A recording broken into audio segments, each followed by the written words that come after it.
સુરતમાં નકલી સોનાની ચેઇન વટાવી છેતરપિંડી આચરનાર 2 યુવકોની ધરપકડ કરી લેવામાં આવી છે.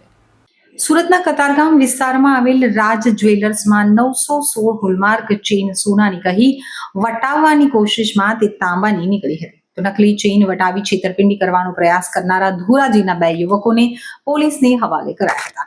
સુરતના કતારગામ વિસ્તારમાં આવેલ રાજ જ્વેલર્સમાં 916 હોલમાર્ક વાળી ચેઇન સોનાની કહી વટાવવાની કોશિશ કરી હતી અને તે તાંબાની નીકળી હતી. નકલી ચેઇન વટાવી છેતરપિંડી કરવાનો પ્રયાસ કરવામાં આવ્યો હતો. તો ધોરાજીના 2 યુવકોને પોલીસને હવાલે કરવામાં આવ્યા હતા. હાલ પોલીસે હોલમાર્ક કેવી રીતે બનાવતા અને ડુપ્લિકેટ સોનાની ચેઇન કઈ રીતે બનાવતા હતા તેની તપાસ હાથ ધરી છે. કતારગામ યોગી કૃપા એપાર્ટમેન્ટમાં રહેતા ઘનશ્યામ જીવરાજભાઈ સોની નજીકના વિસ્તારમાં આવેલી ગ્રીન પાર્ક સોસાયટીમાં રાજ જ્વેલર્સના નામે શોરૂમ ધરાવે છે.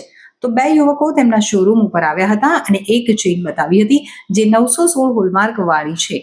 તેમ આ ચેઇન તેઓ વેચવા માંગતા હતા.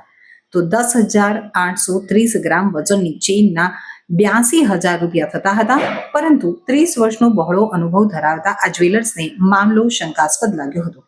એડવાન્સ પેટે તેમને 5,000 આપી 1 કલાક બાદ બીજા 77,000 રૂપિયા આપીને લઈ જવા કહ્યું હતું. તો તેમના ગયા બાદ ગેસ લાઇટર વડે ચેઇન ચકાસતા તેની નીચે તાંબો જણાઈ આવ્યું હતું. નિયત સમયે બંને આવે તે પહેલા જ આ જ્વેલર્સે કતારગામ પોલીસને બોલાવી લીધી હતી. બીજા નાણાં લેવા આવેલા ધોરાજી બહારપુરાના અફાન આરિફ જાન હુસેન અને પ્રિયંક જગદીશ ગોધાસરાને ઝડપી લેવાયા હતા.